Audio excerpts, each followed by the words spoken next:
Pessoal, sábado, dia 3 de maio, eu começo com um resumo das principais notícias de hoje com essa questão de que o governo Trump chega ao Brasil para tratar de sanções a Alexandre de Moraes. Integrante do governo Trump responsável por sanções internacionais, David Gamble, chega ao Brasil nesta segunda-feira para discutir punições. A Folha de São Paulo também tem uma matéria hoje com esse mesmo teor. Bolsonaristas anunciam visita de coordenador de Trump e dizem ver avanço em sanções a Moraes nos Estados Unidos. O Christian Lynch até comentou, parece que depois de reeleger a esquerda no Canadá e na Austrália, Trump está querendo eleger Alexandre de Moraes presidente do Brasil.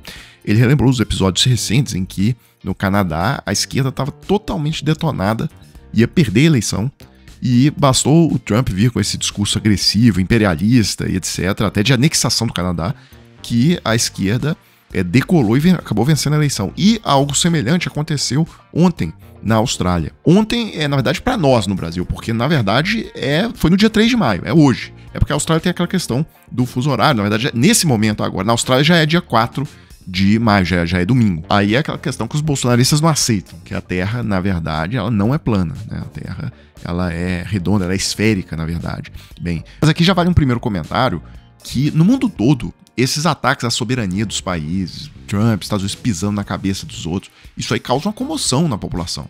E a população se volta contra o Trump. E aqui no Brasil, uma coisa curiosa, Jair e Eduardo Bolsonaro destoam de aliados ao defender tarifas de Trump que prejudicam o Brasil.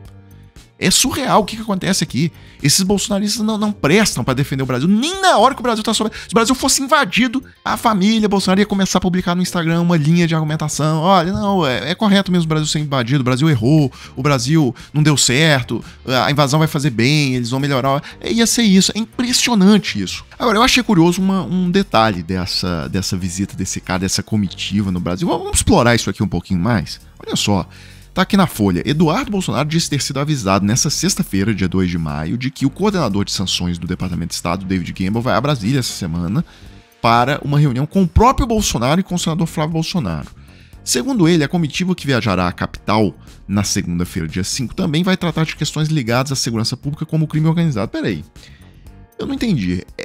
Vem uma comitiva do governo dos Estados Unidos ao Brasil. Inclusive vai ter a entrada aqui facilitada, sem precisar de visto, por causa daqueles esquemas de ser autoridade, tratamento de governo com governo, etc.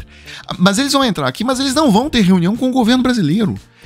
E pior, na verdade, eles vêm aqui tratar com uma organização criminosa, porque é o seguinte, ela falou que vai reunir com o Bolsonaro, o Bolsonaro tem uma acusação formal de 250 páginas, de ter cometido crimes gravíssimos, 28 anos de prisão pelos crimes que ele cometeu. E aí o cara vem se reunir, o governo dos Estados Unidos vem se reunir com uma organização criminosa no Brasil? E assim, é mais do que isso, porque na verdade é se reunir com uma associação criminosa para sancionar um dos poderes da República do Brasil, ou seja, um pedaço do próprio Estado brasileiro, que é o Poder Judiciário. É um negócio assim, é uma declaração de guerra. O nome disso aqui é uma declaração de guerra. Como que o governo brasileiro vai reagir se isso mesmo acontecer, porque não está confirmada a viagem ainda pelo governo dos Estados Unidos e tal? Aí isso vira uma questão do governo Lula, se vai reagir, se vai afinar, se vai querer passar panos quentes, se vai... O fato é que é uma declaração de guerra contra o Brasil. E se os fatos acontecerem da maneira que eles estão sendo narrados aqui na Folha de São Paulo, isso será uma declaração de guerra contra o Brasil. Vamos ver o que acontece na semana que vem. Agora, é possível, tá, que isso esteja acontecendo, porque quando a gente vê, os Estados Unidos está, nesse momento, o secretário de Estado, o Marco Rubio, chamando a Alemanha de uma tirania, tá? Dizendo que a maior democracia da Europa Ocidental, é a maior população, mais de 80 milhões de habitantes, aliás, um dos países mais democráticos do mundo, tá, a Alemanha. Pega aí esses rankings mais consagrados em termos de liberdades civis, liberdade de expressão, democracia, qualidade da democracia. Pode pegar o da The Economist, pode pegar o da Freedom House, qualquer um. A Alemanha, inclusive, na frente dos Estados Unidos em qualquer ranking desses, tá? E o cara vem chamar, porque a Alemanha, ela tem um escritório que foi criado justamente em função do nazismo, do pós-Segunda Guerra Mundial. Eles criaram um escritório de fiscalização e defesa da Constituição.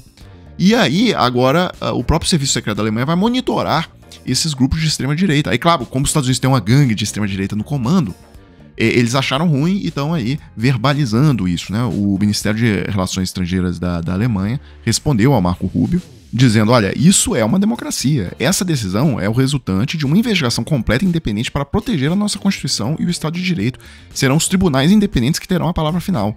Aprendemos com a nossa história que o extremismo de direita precisa ser combatido. Claro, a Alemanha viveu, a Alemanha tinha uma democracia lá, a República de Weimar, e eles viram como é que isso é derrubado por um grupo de extrema-direita e virou o regime nazista, uma ditadura total. Agora, eu queria falar um pouco qual moral que esse governo extremista, essa gangue fundamentalista extremista que está no comando dos Estados Unidos agora, qual moral que eles têm para falar de democracia.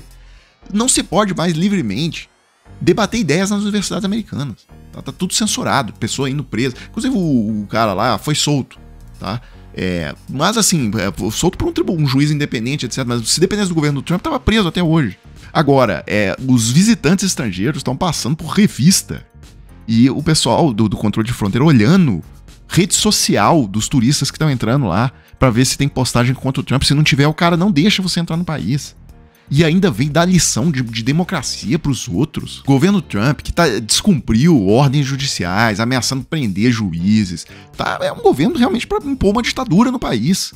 Ameaçando cassação de redes independentes de televisão. Uma coisa. E ainda ameaçando abertamente tentar ir para o terceiro mandato. Ou seja, ficar eternamente no poder. Sendo que a Constituição expressamente proíbe que alguém fique por 3 mandatos, inclusive não consecutivos, no cargo nos Estados Unidos. E ele tá nem aí pra Constituição, ele tá querendo atropelar. E dando lição. Isso aí é uma notícia que a gente escutaria de Maduro. Agora, escutar isso vindo dos Estados Unidos é uma novidade, aliás. Né? No tempo de vida de todos nós, isso nunca aconteceu. Tá? Nos últimos 100 anos, isso nunca aconteceu de alguém, um presidente dos Estados Unidos, tentar um terceiro mandato simplesmente atropelando a Constituição. E vai ser muito curioso assistir tudo isso se desdobrar numa semana em que sai essa notícia da Repórteres Sem Fronteiras, que é a maior ONG especialista em liberdade de expressão no mundo. Um relatório desastroso, tá? A liberdade de expressão no mundo está em franco declínio. E as liberdades individuais, tudo. Né? O mundo está se autocratizando, o mundo está caminhando em direção cada vez mais ditatorial, os países cada vez mais ditatoriais.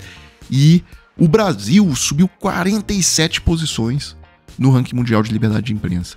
Lembrando que quando foi o governo Bolsonaro, o Brasil tinha despencado nesse ranking, porque o Bolsonaro tinha ameaçado patrocinadores de jornais que publicavam reportagem, né? Se vocês lembram do Bolsonaro ameaçando os anunciantes na Folha de São Paulo, ameaçando caçar a concessão da Rede Globo. Pouca gente lembra disso aqui. O Bolsonaro começou a colocar a Receita Federal, ou seja, um braço do Estado, para tentar esmagar a Rede Globo, porque a Rede Globo cobria e noticiava a roubalheira da questão da rachadinha e as outras roubalheiras que aconteciam no governo Bolsonaro. Então colocou a Receita para autuar todo mundo lá na Globo, negócio de recebimento via PJ, que acontecia em todas as redes de TV do Brasil.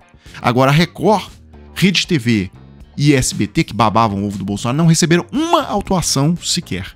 Já a Globo, todo mundo foi vasculhado, autuado, multado em milhões de reais. E tem muita gente lá na Rede Globo que esqueceu disso. Tá? Se chegar hoje, uma pessoa nem sabe que isso aconteceu, mas já ficou para trás. Mas o fato é o seguinte, havia uma ditadura sendo instalada no Brasil, muito antes, inclusive, dessa tentativa de golpe, estritamente, essa envolvendo os militares e tal. Já havia uma imposição de uma ditadura em curso no Brasil durante todo o governo Bolsonaro. E aí, pra gente fechar, é o seguinte, respondendo aqui ao Marco Rubio e ao governo dos Estados Unidos, né, que deram ensejo a tudo que a gente está falando aqui, a Alemanha é uma tirania disfarçada, diz Marco Rubio, depois da categorização do AfD como um partido de extrema-direita. A questão é que os Estados Unidos estão sem nenhuma moral para falar. Esse grupo que está no poder dos Estados Unidos é um grupo que está tentando transformar os Estados Unidos numa ditadura. Eles não têm moral nenhuma para falar em liberdade de expressão, em democracia, em porcaria nenhuma. E eles deveriam estar preocupados com a vergonha mundial que os Estados Unidos estão passando no momento. Essa questão de que sarampo, que estava erradicado nos Estados Unidos há mais de 50 anos, e que agora os Estados Unidos virou uma região endêmica de sarampo. Tá? Há um surto acontecendo de sarampo. Inclusive, a gente não tem nem clareza mais dos dados, porque já tem dados sendo censurados, já tem... O que se sabe é que a coisa tá feia, tá morrendo criança aos montes. Aquele canalha, aquele vagabundo safado que o Trump colocou como secretário de saúde, continua falando besteira, mentira, 24 horas por dia sobre as vacinas. Então... realmente um governo da seita. É uma seita satânica, não é só um grupo que quer transformar os Estados Unidos, e está transformando aos poucos os Estados Unidos, aos poucos não, bem rápido, inclusive, os Estados Unidos numa ditadura, mas é uma seita satânica, acima de tudo, porque quando você pega o todo, é um grupo, isso que eles estão fazendo, por exemplo, qual que é a lógica disso? Nenhuma. É só causar morte, sofrimento, dor. Então, eu trato esse grupo que está no comando aí dos Estados Unidos, inclusive lá, Eduardo Bolsonaro foi para lá, inclusive, para se associar àquilo, isso aí é uma seita satânica. Pessoal, agora eu quero falar com você que tem interesse de faturar entre 2 a 6 mil reais trabalhando de casa, tá? 100% home office. Hoje em dia, nas plataformas digitais, existem várias formas de você obter esse resultado. E olha só, não é bet, não é casa de aposta, não é porcariada nenhuma disso. É trabalho sério, é trabalho de verdade e é para quem tá interessado no assunto, tá? Então, eu consegui aqui a autorização de 3 pessoas que fecharam com a gente para mostrar o depoimento delas sobre o que elas acharam aqui, qual foi o retorno que elas obtiveram. Então, Marcos Viana, por exemplo, conseguiu $679 em 2 semanas após iniciar com o Clayson. Isso, numa conversão simples, dá R$ 3.870. Vamos para o segundo caso que autorizou aqui colocar o depoimento. O Luiz Felipe falando, olha, depois eu comecei lá com o Clayson e tal, em um dia eu fiz $101, tá? Isso aí dá aproximadamente R$ 575. E só para a gente fechar aqui, eu queria mostrar o que disse a Joyce Araújo. Ela também autorizou a divulgação aqui do depoimento dela. Ela teve o melhor resultado, tá? $1.098, tá? Isso aí dá na conversão R$ 6.258. Então é o seguinte, se você quiser saber como que faz, etc., clique no link que aparece na descrição do vídeo aqui embaixo e aí você vai ser remetido a conversar com o Clayson e vai ter todos os esclarecimentos. Pessoal, então é isso. Eu fecho esse vídeo agora e volto numa próxima oportunidade.